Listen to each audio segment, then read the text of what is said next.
board. You want to be aligned here, like parallel to the bridge 3 o'clock. I wanted to also just give you some tips, like teachings about the alignment technique that I teach, my framework to really achieve the tension-free playing with beautiful sound. Because we all want to play with beautiful sound, but when we are holding tension in your left hand, your right hand, or your shoulders, or your back, or your neck, it actually goes against like really freeing up the space to make the beautiful sound. So 𝗍𝗍 alignment technique is about alignment of your body, because when you are aligned first and when you are relaxed first, and then you bring the violin to the home with that alignment, instead of going to the violin and holding onto the violin with the neck crunched down, that actually really creates more space when in your posture. And then that's the first step that you want to do, and then really get used to this kind of posture, really aligned posture. And then violin comes into the home, and then being able to maneuver the violin around in this alignment. And then also at the same time, support system. See, like this alignment technique is not just about the back, being your back straightened and lengthened. It's also about really knowing your base, your hip bones, if you're sitting, your soles of your feet shoulder width apart. When you're standing, really balancing, like feeling the support from the ground, and then at the same time really grounding yourself with soles of your feet and finding the perfect balance that can have your back come to the center. So that's something that's important to think about in the beginning of your practice. And then the second thing is the supportive system. You want to create space and support within your violin posture. So in your violin posture, you want to create more support to support the violin with these two holders. So I say left hand, you want to hold the violin with this part and then this part. See, like your thumb and your palm, but like in the base, like under the base knuckle of your index finger, so that you can lift your violin like this, right? And then see the alignment here and here. See, not the wrist going out and or in, but alignment here, and then not like this, but alignment here. See, so alignment is everywhere, even in your bow arm, and then how your bow moves. See, like alignment in between the bridge and then fingerboard. You want to be aligned here, like parallel to the bridge 3 o'clock, right? So this is about the alignment technique. And then supportive system, you want to support the violin and support the bow with good bow hold. And then also support all 4 fingers, not just one finger at a time, but all 4 fingers at the same time. And then third thing is awareness. So 𝗍𝗍, ASAP. Third thing is awareness. When you're practicing, you want to really be aware of where the tension is coming from, because there's always this tension. If something's not working out, if sound is not right, if the sound is not flowing, if the sound is not beautiful, it's because there's something like in your body that's holding the tension, or it could be also the posture that's not really supportive enough. So you want to always bring more awareness to it. And then in order to do that, the last thing is practice strategy. So smart practice strategy comes with more awareness. And in order to be more aware of what's going on in your body, you want to practice slowly with really listening. So that's something, because if you're just going fast, just trying to read the notes, when you're not listening to the sound and when you're not really being aware of what's going on with your body, when things are not working out, when the intonation is not right, when the sound is not right, then you're just repeating the stuff, but not really practicing. Practicing has to come with the progress. And then when you want to really make the progress, you want to make sure that you're practicing slowly with really listening, and then repeating the transition, the parts that it's not really working out in the way that you really want to make it happen. So those are the things that are very important, 𝗍𝗍 technique. and alignment technique. In any technique, intonation, vibrato, shifting, or straight bow, and good bow arm, bowing technique, everything comes with these 4 elements of the framework that I always teach. And this could be the foundation of every technique. And then it works. It really works. So even with these exercises that I give to my students, they experience big progress. And then when they get to the piece that they work on, it's totally different story. So you will feel the freedom when you are really working on this every day and every time you practice. So I encourage you to think about this and then really go through this as you. 𝗪𝗛𝗍, I don't know if I'm pronouncing your name. Okay, thank you for being here. It's so good to see you. Feel free to write down your question underneath this video. Hi, 𝗪𝗛𝗍. Okay, so feel free to type your questions, but I will go through the questions that came in. Jim shared that I have problems with my thumb, maybe trying too much or possibly using no rest, maybe adding weight. So first of all, if you chose not to use the rest, you should so it's actually very important to know, and then you can experiment with different ideas. But in the beginning, before you really know how to relax and support your violin, I recommend using the rest. Even these kind of sponge would help you to feel more support here, because we tend to actually hold here so tightly when we don't have any support here. But once you really learn how to support the violin without pressing the thumb too hard or gripping it too hard, then you can experiment with not using it and then see how you feel.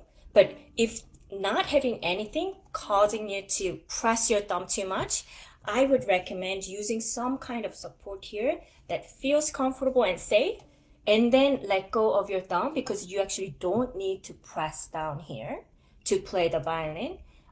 It's actually very light. My thumb is very lightly here, and then my holder is lightly supporting the violin. I'm never gripping here. Okay, so that's something that I want to answer first. And then practice can be an entire day playing.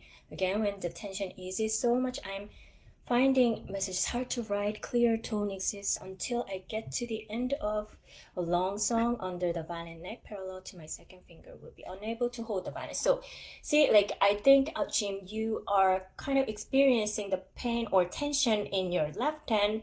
So I would recommend finding a place for your hand to hold the violin without having to grip it. And then see, when you're practicing, if your fingers are getting together or if your nails are getting wide, see, you don't even need to press down all the way to the fingerboard, every finger. You just have to lift and drop, and then you will be surprised how less weight of the finger can still make beautiful sound. You don't have to press it down all the way. You can experiment with maybe 50%, 70% of your finger weight, so 30% less than what you've been doing. And then also keep tap your thumb like this when you're playing, so you just kind of being aware of, okay, if you're tensing up, you might feel hard to tap, but when you tap, you just let go of the tension, and see, always space here, soften your palm, and then lifting and dropping without pressing it down. So those things will really help you to let go of the tension that you are struggling with. So that's something that I would recommend doing, James. Hope this is helpful. And then Howie put the answer. I had a really good week of practice. Congratulations. I'm so proud of you for keep going. Now I'm learning G minor, and the fingering between the D and A string is quite challenging, especially when I go back to playing A major key. So see, this comes with practicing different scales, because in the beginning, you are just kind of used to A major, D major, G major scale, because that's what Suzuki Book 1, or like in the beginning phase, you're kind of like used to 1 or 2 scales. But then as you grow, you will be exposed to so many other scales. So we have 24 scales, like 12 major scales and then 12 minor scales. And minor scales can be a little challenging because it actually depends on what kind of scale you use, but harmonic scale shares different ascending and descending. So for example, G minor scale.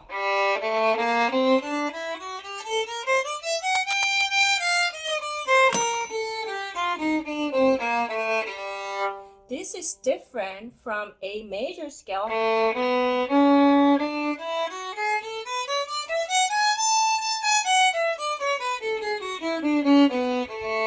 So what I did was, when I'm playing G minor scale, my hand, actually my holder, went a little bit lower than A major scale. A major scale, my hand is a little bit high because of the C sharp and D, and A and G sharp and A, right? But G minor scale, because I have to play low 1 here,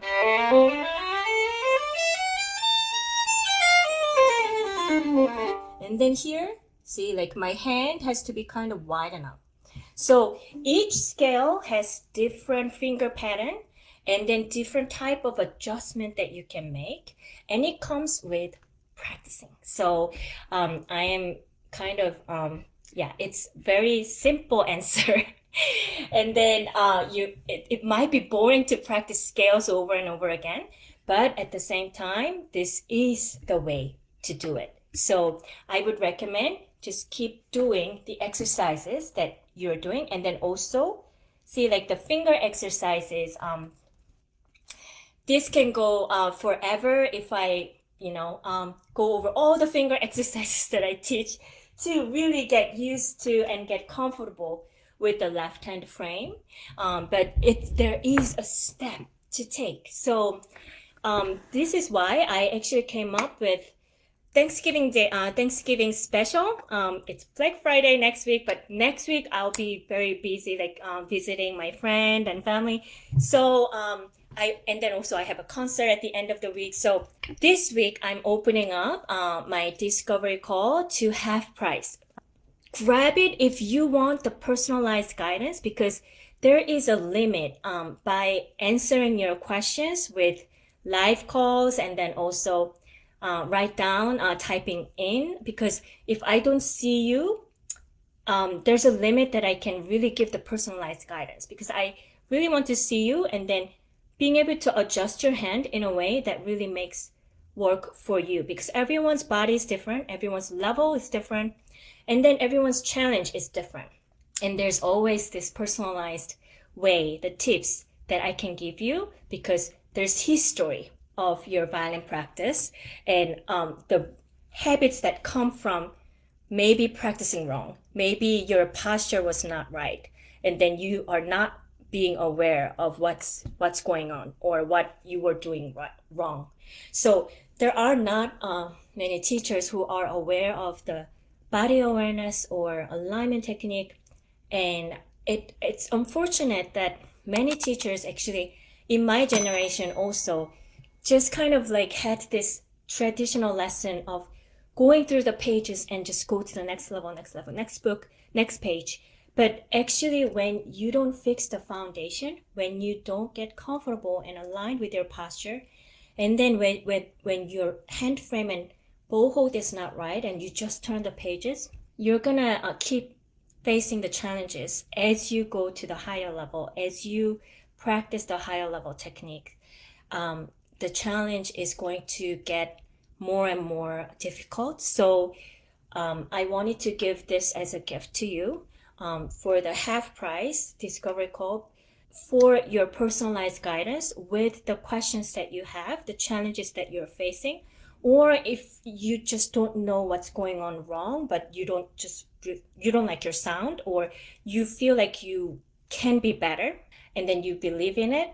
This is the time that you take the action and then get my support so that you can get that breakthrough to progress to the next level faster, because that's possible for you when you just unlock those adjustments. It could be very small thing that you're not aware of, but once you get it, it's going to free up so much space in your playing, and then also at the same time you'll feel so much easier and comfortable in your violin playing.